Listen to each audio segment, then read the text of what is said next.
DK Shivakumar ನೇತೃತ್ವದಲ್ಲಿ ಸಚಿವ ಸಂಪುಟ ಸಭೆ ನಡೆಯಲಿದೆ. ಕೆಪಿಎಸ್ಸಿ ಅಧ್ಯಕ್ಷ ಶಿವಶಂಕರಪ್ಪ ಅವರ ಅಮಾನತಿಗೆ ಶಿಫಾರಸನ್ನ ನೀಡಲಾಗತ್ತಾ ಇಂಥದ್ದೊಂದು ಪ್ರಶ್ನೆ ಮೂಡ್ತಾ ಇದೆ.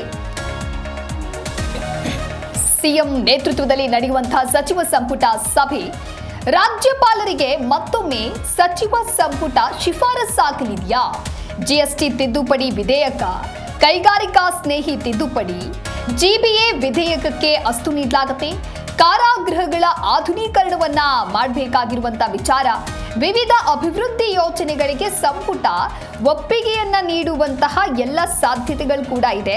ಕೆಲವೊಂದಿಷ್ಟು ಪ್ರಮುಖ ವಿಚಾರಗಳ ಕುರಿತಂತೆ ಇವತ್ತು ಸಭೆಯಾಗತ್ತೆ.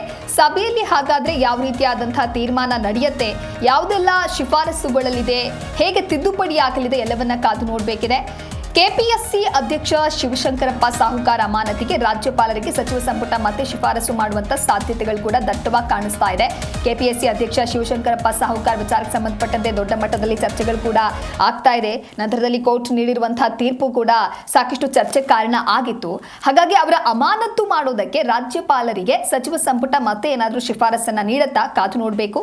ಹಾಗೆ ಕರ್ನಾಟಕ ಸರಕು ಮತ್ತು ಸೇವೆಗಳ ತೆರಿಗೆ ತಿದ್ದುಪಡಿ ವಿಧೇಯಕ 2026ಕ್ಕೆ ಅನುಮೋದನೆಯನ್ನ ನೀಡೋದು, ಕರ್ನಾಟಕ ಕೈಗಾರಿಕೆಗಳು ಅನುಕೂಲತೆ ತಿದ್ದುಪಡಿ ವಿಧೇಯಕ ಅನುಮೋದನೆಯ ಸಾಧ್ಯತೆ ಕೂಡ ಇದೆ. ಹಾಗೆ ಗ್ರೇಟರ್ ಬೆಂಗಳೂರು ಆಡಳಿತ ತಿದ್ದುಪಡಿ ವಿಧೇಯಕ 2026ಕ್ಕೆ ಅನುಮೋದನೆಯನ್ನ ನೀಡೋದು. ಇನ್ನು ಆಲಮಟ್ಟಿ ಅಣೆಕಟ್ಟಿಗೆ ಸ್ಕಿನ್ ಪ್ಲೇಟ್ಸ್ ಅಳವಡಿಸೋದ್ರ ಬಗ್ಗೆ 26/3/2026 ವಿಧಾನ ಪರಿಷತ್ನಲ್ಲಿ ಅಂಗೀಕೃತವಾದ ನಿರ್ಣಯ ಈಗೇನು ಅಂಗೀಕೃತವಾಗಿದೆ ಅದಕ್ಕೆ ಸಚಿವ ಸಂಪುಟ ಘಟನೋತ್ತರ ಅನುಮೋದನೆಯನ್ನ ನೀಡೋದು ಕೂಡ ಒಂದು ಅಜೆಂಡಾ ಆಗಿದೆ. ಇನ್ನು ಕಾರಾಗೃಹ ಮತ್ತು ಸುಧಾರಣಾ ಸೇವೆಗಳ ಇಲಾಖೆಯ ಆಪರೇಷನ್ ಶುದ್ಧೀಕರಣದ ಅಡಿ ಅತ್ಯಾಧುನಿಕ ಭದ್ರತಾ ತಪಾಸಣಾ ಉಪಕರಣಗಳನ್ನು 20 ಕೋಟಿಗಳ ಅಂದಾಜು ಮೊತ್ತದಲ್ಲಿ ಖರೀದಿಯನ್ನ ಮಾಡೋದಕ್ಕೆ ಆಡಳಿತಾತ್ಮಕ ಅನುಮೋದನೆಯನ್ನ ನೀಡುವುದು. ಹಾಗೆ ಸರ್ಕಾರದ ಕಚೇರಿಗಳಲ್ಲಿ ನಡೆಯುವಂತಹ ಕೇಂದ್ರ ವಲಯ ಅಥವಾ ಕೇಂದ್ರ ಪುರಸ್ಕೃತ ಯೋಜನೆಗಳ ಪ್ರಗತಿ ಪರಿಶೀಲನಾ ಸಭೆಗಳಲ್ಲಿ ಮಾರ್ಗಸೂಚಿಗಳ ಬಗ್ಗೆ ಪಾಲನೆಯನ್ನ ಮಾಡಬೇಕಾಗಿರುವಂತಹ ವಿಚಾರವೂ ಕೂಡ. ಈ ಕುರಿತು ಮತ್ತೊಂದು ಬ್ರೇಕಿಂಗ್ ಅಪ್ಡೇಟ್ ಲಭ್ಯವಾಗ್ತಾ ಇದೆ. ಮಳೆ ಕೊರತೆಯ ಹಿನ್ನೆಲೆ ಮೋಡ ಬಿತ್ತನೆಗೆ ಸರ್ಕಾರ ನಿರ್ಧಾರವನ್ನ ಮಾಡಿದೆ. ತೀವ್ರ ಬರಪೀಡಿತ ತಾಲೂಕುಗಳಲ್ಲಿ ಮೋಡ ಬಿತ್ತನೆ ಕಾರ್ಯ. ಮಳೆ ಈಗಾಗಲೇ ಕೊರತೆಯಾಗಿರೋದ್ರಿಂದ ಕುಡಿಯುವ ನೀರಿನ ಸಮಸ್ಯೆ ಅನ್ನೋದು ಬಹಳಷ್ಟು ಉಲ್ಬಣಗೊಳ್ತಾ ಇದೆ. ಕೃಷಿ ಮತ್ತು ನೀರಾವರಿ ಇಲಾಖೆಯಿಂದ ಮೋಡ ಬಿತ್ತನೆಯನ್ನ ಮಾಡಬೇಕಾಗತ್ತೆ. ಮೋಡ ಬಿತ್ತನೆ ಮಾಡಬೇಕು ಅಂತ ಹೇಳಿದ್ರೆ 28 ಕೋಟಿ ಅನುದಾನ ಅಗತ್ಯ. ಹಾಗಾಗಿ ಆ ಅನುದಾನಕ್ಕೆ ಸಂಪುಟ ಒಪ್ಪಿಗೆಯನ್ನ ನೀಡುವಂತ ಸಾಧ್ಯತೆಗಳಿದೆ. 60 ದಿನಗಳ ಕಾಲ ಮೋಡ ಬಿತ್ತನೆಯನ್ನ ನಡೆಸುವಂತಹ ನಿರ್ಧಾರ. ಒಟ್ಟು ಗರಿಷ್ಠ 200 ಗಂಟೆಗಳವರೆಗೆ ಮೋಡ ಬಿತ್ತನೆಯನ್ನ ಮಾಡಲಾಗುತ್ತೆ. ಟೆಂಡರ್ ಸೇರಿದಂತೆ ಆ ಪ್ರಕ್ರಿಯೆ ಕಂಪ್ಲೀಟ್ ಮಾಡೋದಕ್ಕೆ ನಿರ್ಧಾರ. ಇನ್ನು ಬಳಿಕ ಮೋಡ ಬಿತ್ತನೆ ಕಾರ್ಯಕ್ಕೆ ಚಾಲನೆಯನ್ನ ನೀಡೋದಕ್ಕೂ ಕೂಡ ಸಿದ್ಧತೆಗಳು ಆಗಿದೆ. ನೀರಾವರಿ ಇಲಾಖೆ ಅಧಿಕಾರಿಗಳಿಂದ ಸಿಕ್ಕಿರುವಂತಹ ಮಾಹಿತಿ ಇದು. ಗರಿಷ್ಠ 60 ದಿನಗಳು ಹಾಗೆ ಗರಿಷ್ಠ 200 ಗಂಟೆಗಳ ಬಿತ್ತನೆ. ಮೋಡಗಳ ಸಾಂದ್ರತೆ, ಚಲನೆ, ಗಾಳಿಯ ವೇಗವನ್ನು ನೋಡಿಕೊಂಡು ಎಲ್ಲಿ ಯಾವಾಗ ಮೋಡ ಬಿತ್ತನೆಯನ್ನ ಮಾಡಿದ್ರೆ ಒಳಿತಾಗಬಹುದು ಅನ್ನುವಂಥ ನಿರ್ಧಾರಕ್ಕೆ ಬರ್ತಾರೆ. 1-2 ದಿನಗಳಲ್ಲಿ ಈ ಒಂದು ಪ್ರಕ್ರಿಯೆ ಅನ್ನೋದು ಮುಕ್ತಾಯವಾಗುತ್ತೆ. ಬಳಿಕ ಮೋಡ ಬಿತ್ತನೆ ಆರಂಭಿಸಲಾಗುವುದು ಅಂತ ನೀರಾವರಿ ಇಲಾಖೆಯ ಅಧಿಕಾರಿಗಳಿಗೆ ಮಾಹಿತಿ ಕೊಟ್ಟಿದ್ದಾರೆ. ಕೃಷಿ ಮತ್ತು ನೀರಾವರಿ ಇಲಾಖೆಯ ಜಂಟಿ ಕಾರ್ಯಾಚರಣೆಯಲ್ಲಿ ಮೋಡ ಬಿತ್ತನೆಯಾಗಲಿದೆ.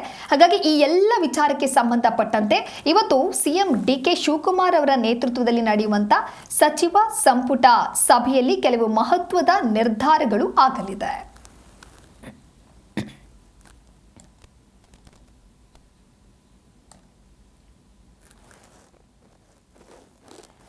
ಈ ಕುರಿತು ಮಾತನಾಡೋದು ಮತ್ತಷ್ಟು ಮಾಹಿತಿಯನ್ನು ನೀಡ್ತಾರೆ ನಮ್ಮ ಪ್ರತಿನಿಧಿ ರಾಜಪ್ಪ ಸುತ್ತೂರು ದೂರವಾಣಿ ಸಂಪರ್ಕದಲ್ಲಿ. ರಾಜಪ್ಪ, ಇವತ್ತು ಸಿಎಂ ಡಿಕೆ ಶಿವಕುಮಾರ್ ನೇತೃತ್ವದಲ್ಲಿ ಸಚಿವ ಸಂಪುಟ ಸಭೆಯಲ್ಲಿ ಯಾವೆಲ್ಲ ವಿಚಾರಗಳ ಪ್ರಸ್ತಾಪ ಆಗುತ್ತೆ, ಏನೆಲ್ಲ ನಿರ್ಧಾರ ಆಗುವಂತ ಸಾಧ್ಯತೆಗಳಿದೆ? ದಿವ್ಯರಾಜ್, ಇಂದು ಮುಖ್ಯಮಂತ್ರಿ ಡಿಕೆ ಶಿವಕುಮಾರ್ ನೇತೃತ್ವದಲ್ಲಿ ಸಚಿವ ಸಂಪುಟ ಸಭೆ ಇದೆ. ಆ ಒಂದು ಸಭೆಯಲ್ಲಿ ಪ್ರಮುಖವಾಗಿ ಸುಮಾರು 10ಕ್ಕೂ ಹೆಚ್ಚು ವಿಷಯಗಳನ್ನ ಇವತ್ತು ಚರ್ಚೆಗೆ ಕೈಗೆತ್ತಿಕೊಳ್ತಾ ಇದ್ದಾರೆ. ಮೊದಲನೇದಾಗಿ ಇತ್ತೀಚೆಗೆ ಕೆಪಿಎಸ್ಸಿ ಅಧ್ಯಕ್ಷ ಅಂತ ಶಿವಶಂಕರಪ್ಪ ಸಾಹುಕಾರ ಅವ್ರನ್ನ ಅಮಾನತು ಮಾಡಿ ರಾಜ್ಯಪಾಲರು ಆದೇಶವನ್ನು ಕೊಟ್ಟಿದ್ರು. ಆ ಒಂದು ಆದೇಶವನ್ನು ಪ್ರಶ್ನಿಸಿ ಹೈಕೋರ್ಟ್ಗೆ ಹೋಗಿದ್ದಂತಹ ಶಿವಶಂಕರಪ್ಪನಿಗೆ ಹೈಕೋರ್ಟ್ ರಾಜ್ಯಪಾಲರ ಒಂದು ತಾಂತ್ರಿಕ ಮತ್ತು ಕಾನೂನಾತ್ಮಕ ಅಂಶಗಳಲ್ಲಿ ಆಗಿರುವಂತಹ ತಪ್ಪನ್ನ ಅವರು ಎತ್ತಿ ಹಿಡಿದು ಶಿವಶಂಕರಪ್ಪ ಸಾಹುಕಾರ ಅವ್ರನ್ನ ಮತ್ತೆ ಕೆಪಿಎಸ್ಸಿ ಅಧ್ಯಕ್ಷರಾಗಿ ಮುಂದುವರಿಸಿ ಅಂತ ಒಂದು ಆದೇಶವನ್ನು ಮಾಡೋದು. ಅದಕ್ಕೆ ಪ್ರಮುಖ ಕಾರಣ ಅಂತಂದ್ರೆ ಸಚಿವ ಸಂಪುಟದ ಶಿಫಾರಸನ್ನ ಪರಿಗಣಿಸದೆ ರಾಜ್ಯಪಾಲರು ಇವ್ರನ್ನ ಅಮಾನತು ಮಾಡಿದ್ದು ಅಂತ ಒಂದು ತಾಂತ್ರಿಕ ಕಾರಣವನ್ನ ಮುಂದಿಟ್ಕೊಂಡಿದ್ದು. ಹೀಗಾಗಿ ಮತ್ತೊಮ್ಮೆ ಆ ಒಂದು ಕೆಪಿಎಸ್ಸಿ ಅಧ್ಯಕ್ಷರನ್ನ ಅಮಾನತು ಮಾಡ್ಲಿಕ್ಕೆ ರಾಜ್ಯಪಾಲರಿಗೆ ಸಚಿವ ಸಂಪುಟ ಸಭೆ ಇಂದು ಶಿಫಾರಸು ಮಾಡುತ್ತೆ. ಆ ಒಂದು ಶಿಫಾರಸು ಬಳಿಕ ಮತ್ತೆ ರಾಜ್ಯಪಾಲರು ಶಿವಶಂಕರಪ್ಪ ಸಾಹುಕಾರ ಅವ್ರನ್ನ ಹುದ್ದೆಯಿಂದ ಅಮಾನತುಗೊಳಿಸಿ ಆದೇಶನ ಮಾಡಲಿಕ್ಕೆ ಅವಕಾಶ ಆಗುತ್ತೆ. ಹಾಗಾಗಿ ಈ ಒಂದು ತಾಂತ್ರಿಕ ಮತ್ತು ಕಾನೂನಾತ್ಮಕ ಅಂಶದ ಗೊಂದಲವನ್ನು ಸರಿಪಡಿಸಲಿಕ್ಕೆ ಸಚಿವ ಸಂಪುಟ ಸಭೆಗೆ ಅದನ್ನ ರಾಟಿಫಿಕೇಶನ್ ಘಟನೋತ್ತರ ಅನುಮೋದನೆ ಕೊಡುವಂತ ಸಾಧ್ಯತೆ ಇದೆ. ಈಗಾಗಲೇ ಕಳೆದ ಬಾರಿನೂ ಸಹ ಸಚಿವ ಸಂಪುಟ ಸಭೆಯಲ್ಲಿ ಈ ಒಂದು ವಿಷಯದಲ್ಲಿ ಅನುಮೋದನೆ ಮಾಡಿ ರಾಜ್ಯ ಸರ್ಕಾರ ಕಳೆದುಕೊಟ್ಟಿತ್ತು. ಆದ್ರೆ ರಾಜ್ಯಪಾಲರು ಅನುಮತಿ ಕೊಟ್ಟ ಬಳಿಕ ಅಥವಾ ಅಮಾನತು ಮಾಡಿದ ಬಳಿಕ ರಾಜ್ಯ ಸರ್ಕಾರ ಶಿಫಾರಸು ಮಾಡಿತ್ತು. ಹೀಗಾಗಿ ಈ ಒಂದು ಪ್ರಕ್ರಿಯೆಯಲ್ಲಿ ಆಗಿರುವಂತಹ ಲೋಪವನ್ನ ಪರಿಗಣಿಸಿ ಹೈಕೋರ್ಟ್ ನಲ್ಲಿ ಶಿವಶಂಕರಪ್ಪ ಸಾಹುಕಾರ್ಗೆ ಪರವಾಗಿ ತೀರ್ಪು ಬಂದಿತ್ತು. ಹಾಗಾಗಿ ಅದಕ್ಕೆ ತದ್ವಿರುದ್ಧವಾಗಿ ಇಂದು ರಾಜ್ಯ ಸರ್ಕಾರ ನಿರ್ಣಯ ಕೈಗೊಂಡು ರಾಜ್ಯಪಾಲರಿಗೆ ಶಿಫಾರಸನ್ನ ಮಾಡ್ತಾ ಇದ್ದಾರೆ. ಇನ್ನು ಕರ್ನಾಟಕ ಸರಕು ಸೇವೆಗಳ ಮತ್ತು ತೆರಿಗೆ ತಿದ್ದುಪಡಿ ವಿಧೇಯಕ 2026 ಇಂದು ಸಚಿವ ಸಂಪುಟ ಸಭೆ ಅನುಮೋದನೆ ಕೊಡ್ತಾ ಇದೆ. ಇಂದು ವಿಧಾನಮಂಡಲ ಈ ಒಂದು ಸಚಿವ ಸಂಪುಟ ಸಭೆಯಲ್ಲಿ ಅನುಮೋದನೆ ಆಗುವಂತ ಈ ಒಂದು ವಿಧೇಯಕ ವಿಧಾನಸಭೆ ಮತ್ತು ವಿಧಾನ ಪರಿಷತ್ನಲ್ಲಿ ಮಂಡನೆಯಾಗಿ ಈ ಒಂದು ಅಧಿವೇಶನದಲ್ಲೇ ಅನುಮೋದನೆ ಆಗುವಂತ ಸಾಧ್ಯತೆ ಇದೆ. ಅದೇ ರೀತಿ ಕರ್ನಾಟಕ ಕೈಗಾರಿಕೆಗಳ ಅನುಕೂಲತೆ ತಿದ್ದುಪಡಿ ವಿಧೇಯಕ ಅದು ಸಹ ಸಚಿವ ಸಂಪುಟ ಮುಂದೆ ಬರ್ತಾ ಇದೆ. ಗ್ರೇಟರ್ ಬೆಂಗಳೂರು ಆಡಳಿತ ತಿದ್ದುಪಡಿ ವಿಧೇಯಕ 2026 ಸಚಿವ ಸಂಪುಟದ ಮುಂದೆ ಅದು ಸಹ ಈ ಒಂದು ವಿಧೇಯಕ ತರಲಾಗ್ತಾ ಇದೆ. ಇದನ್ನು ಸಹ ಹಲವಾರು ತಿದ್ದುಪಡಿ ಮಾಡುವ ಮೂಲಕ ಗ್ರೇಟರ್ ಬೆಂಗಳೂರು ಆಡಳಿತದಲ್ಲಿ ಮತ್ತು ಮುಂಬರುವಂತಹ ಚುನಾವಣೆಯ ದೃಷ್ಟಿಯಲ್ಲಿ ಇಟ್ಕೊಂಡು ಏನೆಲ್ಲ ಬದಲಾವಣೆ ಮಾಡಬೇಕು ಅಂತ ಅನ್ನೋದನ್ನು ಸಹ ಈ ಒಂದು ಸಚಿವ ಸಂಪುಟ ಸಭೆಯಲ್ಲಿ ತೀರ್ಮಾನ ಕೈಗೊಳ್ಳುವ ಸಾಧ್ಯತೆ ಇದೆ. ಇನ್ನು ಆಲ್ಮೆಟ್ಟಿ ಡ್ಯಾಮ್ ಅಲ್ಲಿ ಸ್ಕಿನ್ ಪ್ಲೇಟರ್ ಏನು ಅಳವಡಿಸುವ ಸಂಬಂಧಪಟ್ಟಂತೆ ಈಗಾಗಲೇ ವಿಧಾನ ಪರಿಷತ್ನಲ್ಲಿ ರಾಜ್ಯ ಸರ್ಕಾರ ಕೊಟ್ಟಿರುವಂತಹ ಒಂದು ಏನು ನಿರ್ಣಯ ಏನಿತ್ತು ಆ ನಿರ್ಣಯಕ್ಕೆ ಘಟನೋತ್ತರ ಅನುಮೋದನೆ ಕೊಡ್ಲಿಕ್ಕೆ ಒಂದು ಸಚಿವ ಸಂಪುಟ ಸಭೆಯಲ್ಲಿ ಇದು ಪ್ರಸ್ತಾವನೆ ಬರ್ತಾ ಇದೆ. ಅದಕ್ಕೂ ಸಹ ಸಚಿವ ಸಂಪುಟ ಅನುಮೋದನೆ ಕೊಡುವಂತ ಸಾಧ್ಯತೆ. ಇನ್ನು ಆಪರೇಷನ್ ಶುದ್ಧೀಕರಣ ಈ ಜೈಲುಗಳಲ್ಲಿ ರಾಜ್ಯದಲ್ಲಿರುವಂತಹ ಪರಪ್ಪನಾಗರ ಜೈಲ್ ಇರ್ಬೋದು, ಬೆಳಗಾವಿ ಹಿಂಡಲಗ ಜೈಲ್ ಇರ್ಬೋದು ಅಥವಾ ರಾಜ್ಯದ ಪ್ರಮುಖ ಜೈಲುಗಳಲ್ಲಿ ಕೈದಿಗಳು ಮೊಬೈಲ್ ಬಳಕೆ ಸೇರಿದಂತೆ ಬೇರೆ ಬೇರೆ ಮಾದಕ ದ್ರವ್ಯಗಳಿರ್ಬೋದು, ಬೇರೆ ಬೇರೆ ವಸ್ತುಗಳನ್ನು ಬಳಕೆ ಮಾಡ್ತಿರುವಂತ ಹಿನ್ನೆಲೆಯಲ್ಲಿ ಆ ಒಂದು ಆಪರೇಷನ್ ಶುದ್ಧೀಕರಣ ಅಂತ ಒಂದು ಹೊಸ ಒಂದು ಸ್ಕೀಮ್ ನಡಿ ಜೈಲಾಧಿಕಾರಿಗಳ ಜೈಲಲ್ಲಿರುವಂತಹ ಈ ಒಂದು ಕೈದಿಗಳಿಗೆ ಸರಬರಾಜಾಗುವಂತಹ ಅಕ್ರಮ ವಸ್ತುಗಳಿರ್ಬೋದು, ಮೊಬೈಲ್ ಇರ್ಬೋದು ಅಥವಾ ಬೇರೆ ಬೇರೆ ಉಪಕರಣಗಳನ್ನು ತಡೆಯುವ ನಿಟ್ಟಿನಲ್ಲಿ ರಾಜ್ಯ ಸರ್ಕಾರ ಅಥವಾ ವಿಶೇಷವಾಗಿ ಜೈಲು ಇಲಾಖೆ ಬಂದಿಖಾನೆ ಇಲಾಖೆಯವರು ಪ್ರಸ್ತಾವನೆಯನ್ನು ಸಚಿವ ಸಂಪುಟದ ಮುಂದೆ ಸಲ್ಲಿಸಿದ್ದಾರೆ. ಸುಮಾರು 20 ಕೋಟಿ ರೂಪಾಯಿ ವೆಚ್ಚದಲ್ಲಿ ಅಗತ್ಯ ಉಪಕರಣ ಖರೀದಿ ಮಾಡುವ ಮೂಲಕ ಜೈಲಿನೊಳಗೆ ಏನೆಲ್ಲಾ ವಸ್ತುಗಳು ಬರ್ತವೆ ಅದನ್ನ ಸೂಕ್ತವಾಗಿ ತಪಾಸಣೆ ಮಾಡಿ ಮತ್ತು ತಡೆಯುವ ನಿಟ್ಟಿನಲ್ಲಿ ಕ್ರಮ ಕೈಗೊಳ್ಳಲಿಕ್ಕೆ ಒಂದು ಪ್ರಸ್ತಾವನೆಯನ್ನು ಸಿದ್ಧಪಡಿಸಲಾಗಿದೆ. ಹಾಗಾಗಿ ಈ ಒಂದು ಪ್ರಸ್ತಾವನೆಗೆ ಸಚಿವ ಸಂಪುಟ ಸಭೆ ಅನುಮೋದನೆ ನೀಡುವಂತ ಒಂದು ಸಾಧ್ಯತೆ ಇದೆ. ಅದೇ ರೀತಿ ಸರ್ಕಾರಿ ಕಚೇರಿಗಳಿಗೆ ಕೇಂದ್ರ ಪುರಸ್ಕೃತ ಯೋಜನೆಗಳನ್ನ ಪ್ರಗತಿ ಪರಿಶೀಲನೆ ಸಂದರ್ಭದಲ್ಲಿ ಯಾವೆಲ್ಲ ಮಾರ್ಗಸೂಚಿಗಳನ್ನು ಅನುಸರಿಸಬೇಕು ಅಂತ ಬಗ್ಗೆ ಸಹ ಚರ್ಚಿಸಿ ತೀರ್ಮಾನ ಕೈಗೊಳ್ಳುವಂತ ಸಾಧ್ಯತೆ ಇದೆ. ಇನ್ನು